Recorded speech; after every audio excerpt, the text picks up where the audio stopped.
તો નમસ્તે વિદ્યાર્થી મિત્રો, તમારા સૌનું હાર્દિક સ્વાગત છે જીપી ઓફિશિયલ એટલે કે Gujarat police official YouTube channel પર.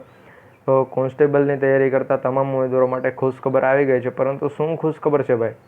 ખુશખબર એ પ્રમાણે છે કે પેપર કેવું રહેશે, તમારે શું વાંચવું, શા માટે વાંચવાનું કહે છે. તમને કોઈ ઉદાહરણ તરીકે તમને કોઈ પણ અપડેટ આપે છે કે ભાઈ આ પ્રમાણે થાય છે ને એ પ્રમાણે થાય છે બધું, અને એ પછી તમને એમ કહે કે તમારે આ વાંચી લેજો, તો એ વાંચવું જરૂરી છે. કારણ કે એમાંથી જો કંઈક પૂછાવાનું હોય તો જ તમને કીધું હોય કે ભાઈ આ વાંચજો. બાકી કોઈને એવો ટાઈમ નથી કે તમને ખાલી કહે કે ભાઈ આ વાંચજો. અને પેપર છે તે ભાઈ હાર્ડ લેવલનું થોડુંક રહેશે. એટલે હાર્ડ એટલે તમને એટલા માટે હું હાર્ડ કહું છું, પણ તમને હું એમ કહી દઉં કે ભાઈ પેપર છે એ સાવ સહેલું રહેશે, ચિંતા કરતા નહીં. તો શું, જે વાંચવાનું હોય એ બંદો પણ એમ વિચારે કે ભાઈ પેપર સાવ સહેલું છે એમ કીધું જીપી ઓફિશિયલ દ્વારા, એટલે નથી વાંચવું યાર, પેપર સહેલું નીકળશે.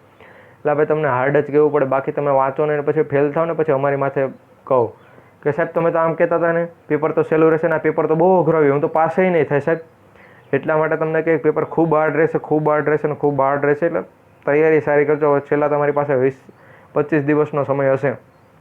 15 તારીખના દિવસે તમારે એક્ઝામ છે અને આજે મિત્રો 21 તારીખ છે. ટોટલ 24-22 દિવસનો સમય છે તમારી પાસે. તો બને એટલી તૈયારી કરજો. કોન્સ્ટેબલની તૈયારી કરતા ઉમેદવારો માટે શું વાંચવું જોઈએ એ જણાવી દીધેલું છે, અને પેપર કેવું રહેશે એ મેં તમને જણાવી દીધું. પેપર ખૂબ અઘરું રહેશે એ પ્રમાણે માનીને તૈયારી કરજો, જેથી કરી શું તમને એમ થાય કે પેપર અઘરું રહેશે, આપણે ભાઈ એટલા માર્ક્સનું કવર કરશું. એટલે તમે એમ વિચારતા કે ભાઈ હું 200માંથી 100 માર્ક્સનું કવર કરું છું અત્યારે, તો તમને પેપર અઘરું માનીને જો તમે 100 માર્ક્સનું કવર કરશો પછી તમે પેપર દેવા જશો તો તમે કાયદેસર 150 માર્ક્સનું તો લખીને આવશો, એ હું તમને ગેરંટી આપું છું.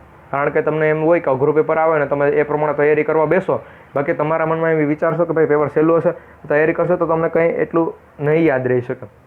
એમ વિચારશો પેપર અઘરું રહેશે પછી તૈયારી કરશો તો તમને 101% બધું છે ને શોર્ટ ટર્મ મેમરીમાંથી તમારી લોંગ ટર્મ મેમરીમાં જતું રહેશે, જેથી કરી તમને બધું યાદ રહેશે. તો હવે કોન્સ્ટેબલની તૈયારી બાબત શું વાંચવું જોઈએ એના ઉપર એક ટ્વીટ છે જેની વાત કરી લઈએ.